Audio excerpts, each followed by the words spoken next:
Hi everyone, it's Casey. I am finally going to make this long requested video. I'm going to warn you though, right up top, my landlord is here doing work on the property, and as soon as I got set up, they started drilling and they're paused right now. So I'm hoping that it's not going to interrupt the video, but I need to get it recorded. So we'll see how this goes. The video that I'm going to make today is how to sew on wigs for cloth dolls for my BeBe Babies. So I've been asked for this video multiple times. To me, it seems pretty intuitive how I do it, but everybody seems to want me to show it, so I thought I would go ahead and record this video. So I have two dolls here that are ready to be assembled once they have their hair sewn on, and I have two different hair options that I use on my dolls so that I can show you kind of both. So for this larger one-of-a-kind doll, I have a curly mohair wig. This wig is from Kemper Dolls. If you don't know, Kemper Dolls is going out of business, so everything on their site is like 70% off. I really don't know where I'm going to get wigs going forward, as I've always bought wigs from them forever, 20 years. So they may still have stuff on their site when you see this video, so if so, I would get over there and check. They're kind of out of stock of a lot of stuff, but I found this one left in stock in a size that would probably work. This particular style of wig has these Velcro and stretchy parts. So I cut these off, these flaps, because we don't need them. And I want the stretchy to be as stretchy as possible, because we actually are going to probably trim this wig anyway. So the this wig is for a size 14-15, and typically the heads of my dolls are bigger than that. So the wigs, even the largest size wig I think is 16-17. Even with that size, they don't fit. So you can kind of try to put it on the doll and see how it fits. And actually this one, I said all that, and now this one does actually fit pretty good. But you just want to make sure there's no like bump on the top, so like you know, because it's sticking up. But actually that looks pretty good. And for these curls, if the hair doesn't really look long enough and it looks too much like a toupee, you can kind of pull the curls out and down. You also can move the wig forward a little bit because it won't matter as much. Now if you do get too big of bumps and it's not laying flat, and whether you do or not, you can actually make small cuts in the wig, which is what I normally do. So for example, if you just do that, it will come down a lot farther, and once you sew it on, that won't be visible. So I normally do that with this style wig so that I can pull it down a bit more. I like the hair to come down closer to the ears. So you may make two in the front and maybe a trim in the back as well. So that's the first thing I'm going to do. And as I said, this is not necessary unless you want it to come down more. And it won't really show. So that's kind of the first thing I do, is get the wig in place, and then I will pin it once I like it. And sometimes you kind of have to tug the edges down and pin so it holds it down where you want it. So I'll go all the way around, sort of pulling it down and pinning it. The only thing I'd say is use pins that are a contrasting color for the wig, especially if you are making dolls for children. It can be very easy to forget a pin and leave it in, and you don't want that, especially for kids. So we don't have to make the wig perfect at this point. We just want to hold it there, make sure that we like where it's at, and then we're going to sew it on. So that's a store-bought wig that's complete. Most of them are going to be very similar. They're going to come with that type of backing. You're going to put it on, trim it, and pin it in place. So that's the first style, probably the easiest, definitely the easiest. The other style wig I do is faux fur. You also could do mohair or real type fur. I really like this faux fur. It looks a lot like a baby fuzz. And I get it at Joann Fabrics, so you get it from a bolt of fabric. So I have a huge bag of different colors. I didn't want to show you the trimming it because faux fur is so messy. You could probably see it's everywhere already. It's not my favorite material to work with, but it does look really cute when it's done, and it's a pretty inexpensive way to add hair to your dolls because you can get a yard of it for pretty inexpensive. So I don't really measure, but I cut out a square. Let me get my ruler so I can tell you what the measurement is. I don't measure because I've been doing it so long that I can eyeball it. But it's about 6 inches by 6.5. All you're really trying to do is, you know, make sure that the hair goes close, you know, to each ear. That's really the point. And when you cut it off, you'll see that the fur is going this direction, and that's the direction you want to put on the doll. If you put it on this way, then the hair is going to be going backwards, and it's just, to me, it's not as cute. It's harder to hide the seam, but you could, but I usually do it this way. So you'll cut your square, and just like the other wig, we're going to line it up where we want it. So again, maybe 1/2 inch away from the ear, and then pin it. And like I said, this is the harder one to do because the edges aren't finished, and you have to find a way to make the wig, you know, go around head like a circle when it's not a circle. So sometimes you have to trim off the back a little bit, and I'm going to because this edge is a little bit raggedy and it's a little bit long. So when you're trimming fur, the thing that you want to do is try to keep your scissors just along the backing. If you do your scissors like this, you're going to cut a lot of the fur and make a bigger mess.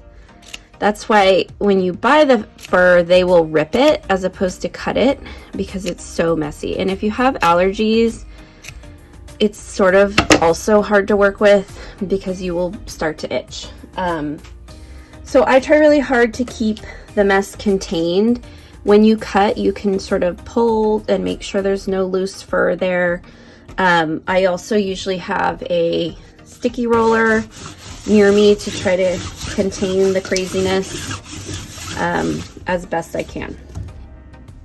So once you've done that, we're going to pull the back down and also go to where the ears are as best you can, and again pin it for now. We are going to tuck these seams under. We just want to make sure we get it where we want it.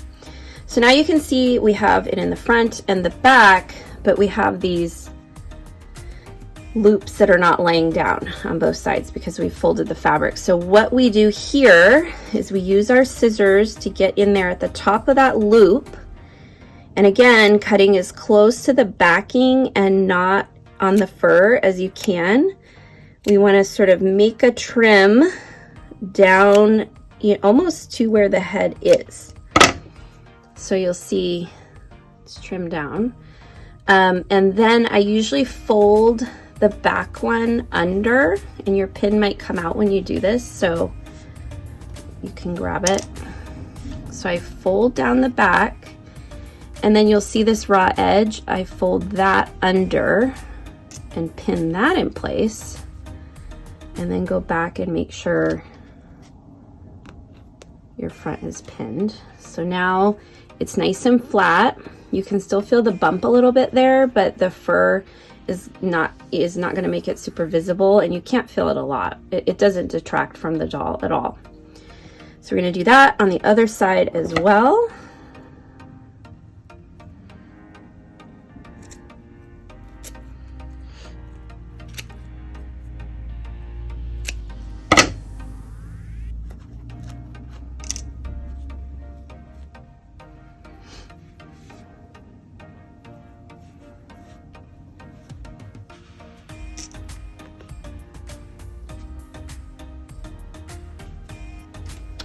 So that's how you get the sides to basically be flat. Now we're going to work on tucking the front. So again, we want to make sure this front is laying as flat as it can against the doll, but we don't want that ugly seam. So we're going to go around and tuck it under and pin it down. Ran out of my good pins. So that's all we're doing, is we're going around and tucking that in, because then when we sew it, you're not going to see any of those seams.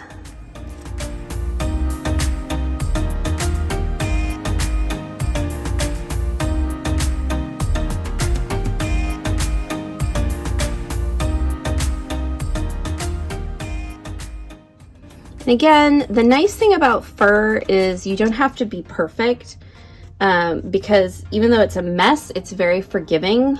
It's hard to see too much of a mistake because the fur hides it. So that's the look, and it's super cute to put a headband on or something else, or just leaving it. It's really cute, fuzzy. It looks kind of realistic. So the next part is sewing. So let's go back to the other one because it's going to be easier to see. So I use upholstery thread, which is the same thread that I use to do soft sculpture, but I have several colors in it, including a dark color like black. It doesn't necessarily have to be a matching color to the hair. Like I'm going to use the black on this one too, and that's more of a brown. It won't really matter because you're not really going to see it, but on darker hair it is kind of nice to have a darker thread, just in case if you use white it might show. So I just cut off kind of a long piece. We may end up using more than one, but I'll tie a knot in this end, and then we're going to use our long soft sculpture needle. And I've had people ask in the past, where do I get this curved one? And I've had to tell them it's only curved from use. This needle starts out straight. I believe it's a 5-inch needle. I have a whole bunch of them. They last forever, but they do start to bend as you've used them over time. So you don't buy them curved.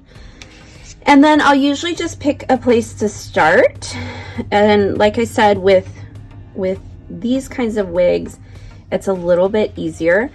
Basically what I do is I sew around the bottom seam all the way around twice. So I try to get the stitches, you know, pretty close together all the way around. And then I put about 4 or 5 stitches on top of the head. So it's pretty straightforward as far as sewing it on. You just want to do your best to get a stitch kind of in every place. They don't have to be perfect because you're not going to see them. It's really about, there's a weird knot in this thread. Hold on. It's really about holding the wig on. I don't recommend these larger one-of-a-kind BeBes for children because they're really heavy. And I've been making them for almost 20 years now, and I've only had one issue where someone did not read my disclaimer and gave it to a child who tried to pick it up by its hair and it was too heavy. It actually didn't, if I remember right, it actually didn't harm the doll. It's just that the wig became a ratted mess because these types of wigs are not really for children. Anyway, so I don't recommend these. So it's really just about sewing it on and making it cute. Although, you know, there are people that like to enjoy their dolls and style their hair and do things with them. So, you know, obviously we want to make sure it's on secure and it's not going to look bad over time. But you don't really have to worry about it being perfect. So like I said, I'll sometimes pull the hair back so I can see where I'm aiming. You can see I have a big band-aid on my finger because I was on the phone trying to work and talk to the insurance my insurance company, and I was listening to her and cut my finger. So that was nice. Anyway, you can take the needles out as you go. As you make the stitches, you'll be holding the wig in place, so you don't need those needles. And like I said, these again are not for children, so but I still stress about making sure I don't leave any needles behind. The other thing is to kind of pay attention to the hair, because one reason to kind of separate it like this is if you don't, you'll end up sewing the hair down, and we don't really want to do that as much as we can avoid it. If you do, you can go back if you see that your stitch pulls on hair and sort of flick the hair out of it. And I try to do that as I go so I don't have to go back and look for it. This will be more important with the fur because it's longer. So with the fur, you may really need to go back and make sure it's not all trapped. So because I had to trim off that thread, we are already almost out of thread. So we'll make a couple more stitches, and then I'll show you how I tie it off, and we will thread another needle and keep going around until we've gotten everywhere. And you can also kind of go around and lift the wig up and see if there's a stitch, and if you've kind of missed a spot or a spot needs to be secured more, you can just add them.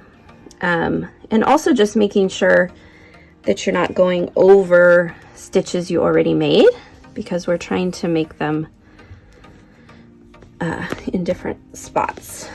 So once you're kind of running out of thread, what I do is sort of pull it back, push the needle through, tie off a knot in the doll's head. There's probably lots of other ways to do this, but this is the way I've always done it. Make a knot and then push it through the doll's head, and that will hide that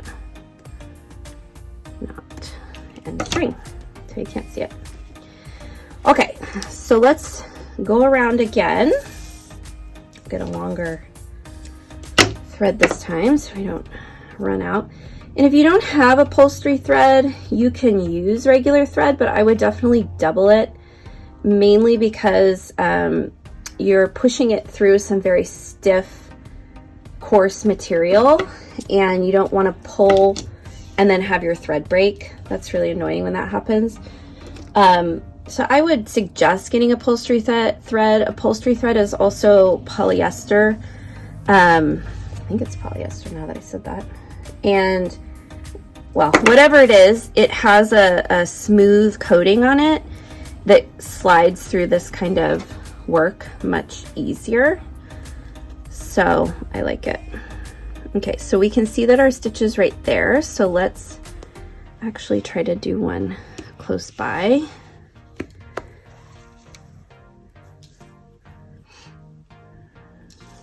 And we want to move that hair out of the way. And especially on these ends, I would make sure you sew those down really well. Since we trimmed that, we don't want those fraying or doing something weird. We'll come back and do the other.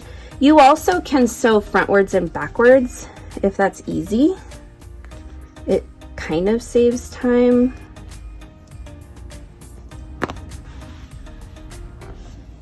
So turning it around and going back.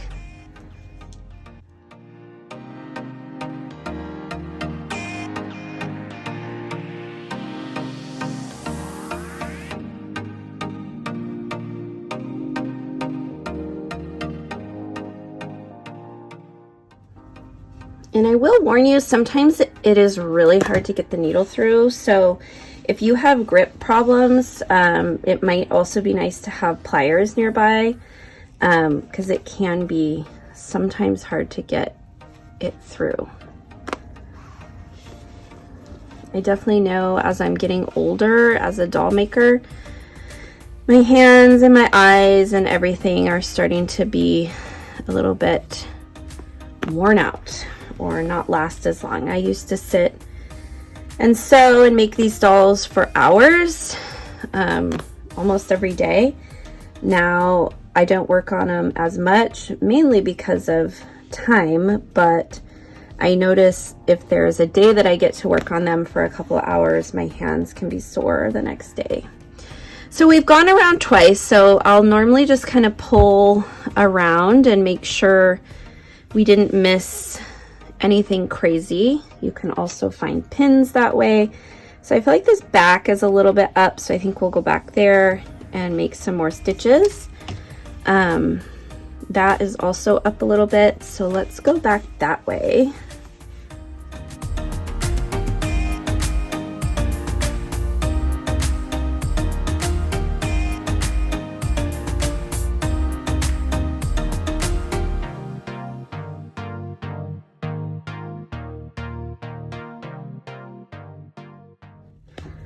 Okay, so I think we still have enough thread to do the stitches on top of the head. And again, these are just more, I don't know, to hold it. So I'll come out somewhere at the top. And then, can you see this? It's kind of hard to hold this heavy head. And I'll just kind of go across a couple of times till I run out of thread. Like I said, I'll just do probably 4.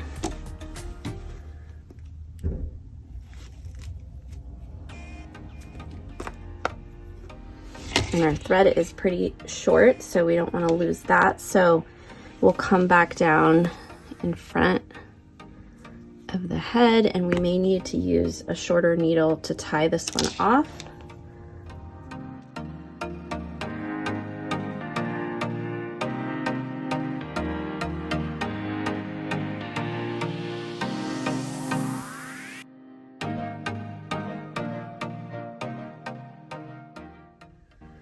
And then, like I said, we'll push that needle through to hide that knot as best we can. And that's it. So once it's sewn on, then you can go back and fluff it, comb out what you want, puff it up, put a headband on, whatever. So this doll is ready to be finished. So I'm gonna, let me clean this off.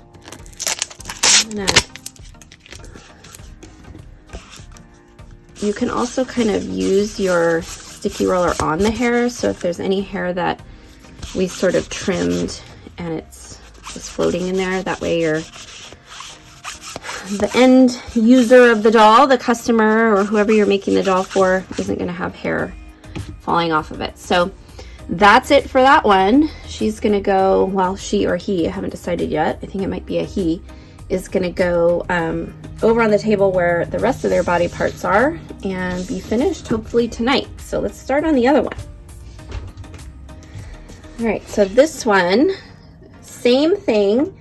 It's just probably, like everything, a little bit harder with the fur because it's so fuzzy. So we're going to do the same thing. We're going to take our thread, make our knot, sew around. The only thing that makes this a little bit, well, one of the things that makes this different and a little bit harder is that we have folded the fur over, and we want to try to make our stitches on those folds to keep it folded, if that makes sense. I'm going to start on the back on this one. So you can take one of your pins out to get started. And just make sure that it's still folded down as you start. And like I said, this can sometimes be hard to see, so you may have to go over a few spots. Usually what I do is I just sew around, similar to how I did the other one, but then go through and see if any of those folds have come undone. So let's do that. The other part that is a little different is you need to sew these folded over parts down a couple of times so you can feel the seam right in there. So we're gonna go up there near where the seam is and make sure that that flap is down so it doesn't come up for anyone. We'll go back. And we'll kind of try to pull our needles out as we go. So you can see how the thread grabbed that fur, so you want to kind of flick that out of there. Otherwise you're going to get a bunch of hair folded over.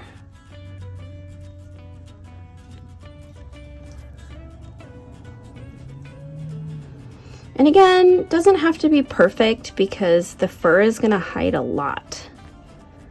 But obviously we want to do the best we can. Flicking it out. And let's go around.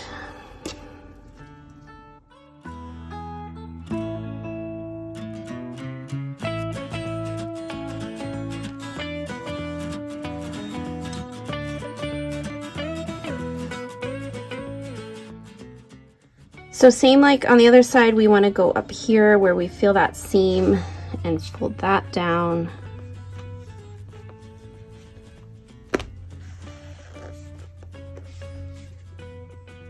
And we'll do more stitches there, especially where that pin is, if they're sticking up at all.